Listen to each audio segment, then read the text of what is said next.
Baik, bismillahirrahmanirrahim. Assalamualaikum warahmatullahi wabarakatuh. Perkenalkan, nama saya Nur Aswan Wirdani, Prodi Manajemen Pendidikan Islam 4, Angkatan 2019, Fakultas Tarbiyah, Institut Agama Islam Negeri IAIN Bone. Di sini saya akan membahas mengenai penelitian yang sempat saya lakukan dengan judul Implementasi Pendekatan Sosiokultural dalam Pengelolaan Moral Siswa di MAN 1 Bone. Adapun pendahuluannya yaitu pendidikan merupakan sebuah proses berkesinambungan yang harus terus berjalan seiring dengan usia manusia. Pendidikan yang bermutu dan berkualitas tentunya akan menghasilkan sumber daya manusia yang dapat mengoptimalkan potensi sumber daya lainnya yang ada di negaranya. Permasalahan pendidikan yang dihadapi bangsa Indonesia dewasa ini semakin hari tampaknya semakin berat. Antara lain sebagai konsekuensi logis dari lemahnya pendidikan sosial dan budaya pada masa yang lalu. Nilai-nilai sosial budaya yang mengutamakan pembentukan karakter mulia secara berangsur-angsur mulai dianggap tidak sesuai dengan perkembangan zaman. Peserta didik lebih menggemari budaya populer atau biasa disebut dengan popular kultur yang disuguhkan oleh berbagai media yang tersedia di masyarakat. Padahal setiap daerah memiliki kekayaan budaya yang dapat dikembangkan secara cerdas untuk menjadi dasar pengelolaan moral pada peserta didik yang berada di daerah tersebut. Seiring dengan meningkatnya kemajuan teknologi, maka terdapat berbagai jenis hal yang sangat memikat dan digemari oleh peserta didik seperti YouTube, sosial media, dan game online. Tanpa disadari, perkembangan teknologi yang semakin modern ternyata syarat dengan kemerosotan moral. Moral anak lebih dominan dibentuk oleh apa yang mereka gemari. Tokoh-tokoh yang licik, suka menyenangkan diri sendiri, suka menang sendiri, menjadi idola karena kemampuan yang luar biasa. Bahkan spiritisme dengan kekuatan ajaib telah menghipnotis peserta didik untuk menghayalkan diri mereka sebagai pribadi yang tangguh, tidak terkalahkan dengan kekuatan sihir yang tidak tertandingi.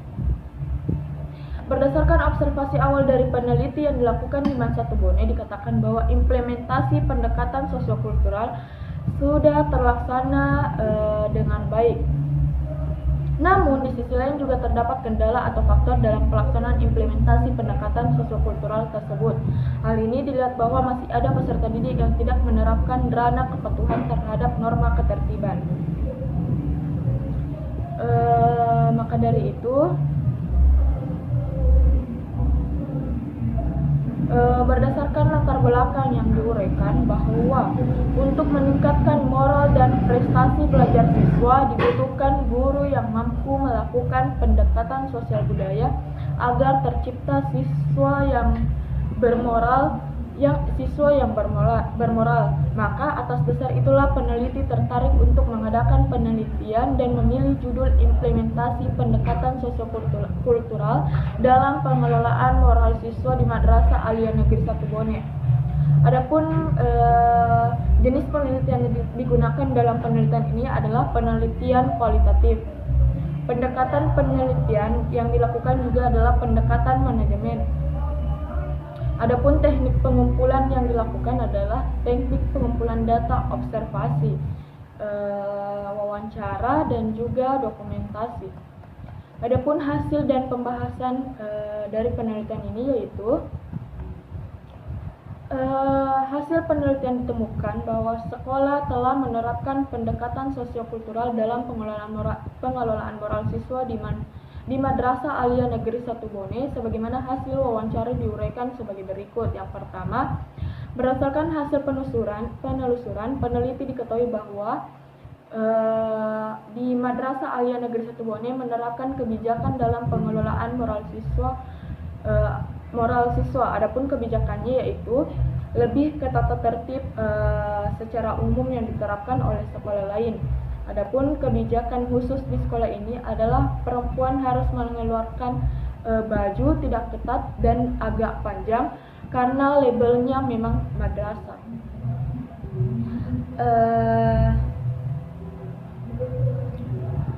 Yang kedua, berdasarkan hasil penelusuran dengan pihak sekolah, yaitu sekolah telah menerapkan budaya atau yang sering dilakukan oleh siswa dalam menumbuhkan karakter siswa yang positif. Menurut hasil wawancara yang dilakukan dengan guru BK, budaya yang sering diterapkan di sekolah ini adalah membaca doa dan mengaji sebelum pembelajaran dimulai, sholat duha berjamaah dan sholat zuhur berjamaah. Sekolah perlu menerapkan cara yang bersosial dan berbudaya yang baik kepada peserta didik untuk diimplementasikan dalam kehidupan sehari-hari. Akan tetapi, setiap peserta didik tidak semua dapat menerima apa yang disampaikan oleh guru. Maka dari itu, berdasarkan hasil wawancara yang dilakukan oleh guru BK, ada hal negatif yang pernah terjadi sebelumnya. Di ruang kelas masing-masing, guru menerapkan dan mengajarkan cara bersosial untuk diimplementasikan dalam kehidupan sehari-hari. Dan hal itu juga tergantung dari individu masing-masing bagaimana menerima informasi tersebut. Tetapi tentu ada perubahan dalam pengimplementasian pendekatan bersosial dan berbudaya. Ada hal negatif yang pernah terjadi sebelumnya, akan tetapi siswa tersebut langsung dikeluarkan oleh sekolah karena hal tersebut adalah suatu ketegasan dari pihak sekolah. Selanjutnya itu, dalam mengatur moral siswa tentunya ada tindakan yang diambil oleh sekolah ketika masih ada siswa yang melanggar peraturan yang ditetapkan. Hal tersebut juga dijelaskan oleh guru BK. Dia mengatakan di BK itu ada tahapan-tahapan yang dilakukan tergantung dari pelanggaran yang dilakukan oleh siswa, di mana tahapan pertama yang dilakukan oleh BK yaitu menegur dan menasihati siswa yang melanggar peraturan. Ketika hal tersebut terulang, maka akan dibawa ke ruang BK untuk kedua kalinya dan siswa membuat surat pernyataan. Ketika hal tersebut terulang lagi, maka pihak BK menghubungi orang tua siswa. Dan seperti yang kita ketahui saat ini, sekolah menerapkan sistem poin. Ketika poin sudah tidak mencukupi, bisa dikeluarkan dari sekolah. Dalam hal ini juga BK membimbing sebisa mungkin agar tidak dikeluarkan. Selanjutnya itu lingkungan memiliki hubungan dengan manusia. Lingkungan mempengaruhi sikap dan perilaku manusia, begitupun sebaliknya. Manusia yang dapat mempengaruhi lingkungan dalam proses pembelajaran, dalam proses pembelajaran. Lingkungan dapat mempengaruhi pendidikan bagi peserta didik, tempat tinggal dan juga lingkungan peserta didik sangat mempengaruhi pengelolaan moral dan karakter peserta didik. Adapun hasil wawancara yang dilakukan oleh guru BK mengatakan bahwa siswa yang sering ditangani oleh BK tidak jauh dari lokasi tempat tinggal siswa dan juga lingkungan. Juga sangat mempengaruhi moral dan karakter peserta didik di sekolah ini. Beberapa dari mereka baik dan sopan santun, akan tetapi karena pergaulan dan lingkungan sekitar mereka yang mempengaruhi moral siswa. Selanjutnya itu juga partisipasi masyarakat sangat berpengaruh penting dalam ikut memperhatikan dan mengatur moral peserta didik di sekolah.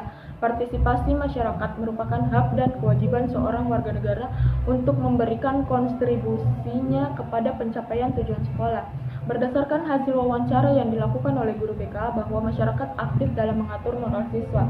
Guru BK mengatakan, sejauh ini biasa ada masyarakat yang menghubungi saya ataupun menyampaikan langsung kepada saya ketika ada siswa di luar sekolah merokok di tengah jalan. Mereka menginformasikan atau melaporkan bahwa tolong diperhatikan siswanya. Adapun kesimpulan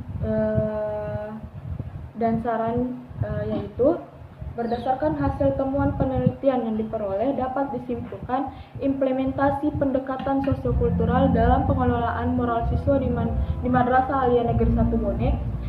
Pendekatan sosiokultural telah dilakukan semaksimal mungkin, di mana setiap guru, wali kelas, atau guru mata pelajaran saat berada dalam forum atau proses pembelajaran berlangsung selalu mengingatkan kepada peserta didik untuk selalu bersosialisasi dan bertutur kata yang baik.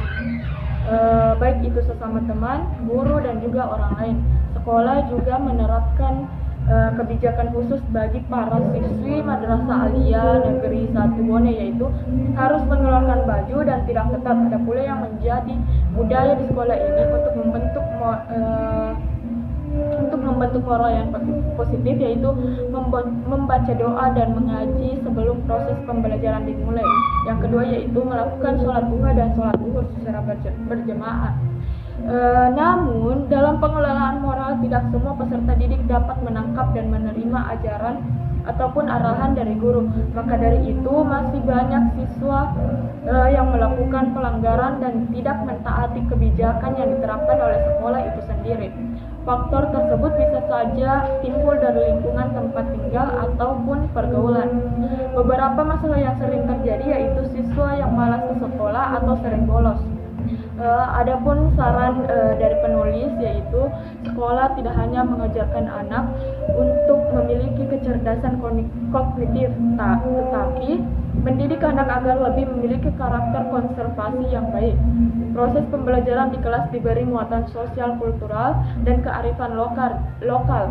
Bisa dengan melalui pembelajaran bahasa daerah yang menjelaskan sejarah dari suku Bugis. Dapat juga dilakukan dengan mengembangkan media pembelajaran dengan pendekatan scientific approach seperti yang dituntut dalam kurikulum 2013. Baik, mungkin itu saja yang sempat saya sampaikan pada hari ini. Lebih dan kurangnya mohon dimaafkan. Assalamualaikum warahmatullahi wabarakatuh.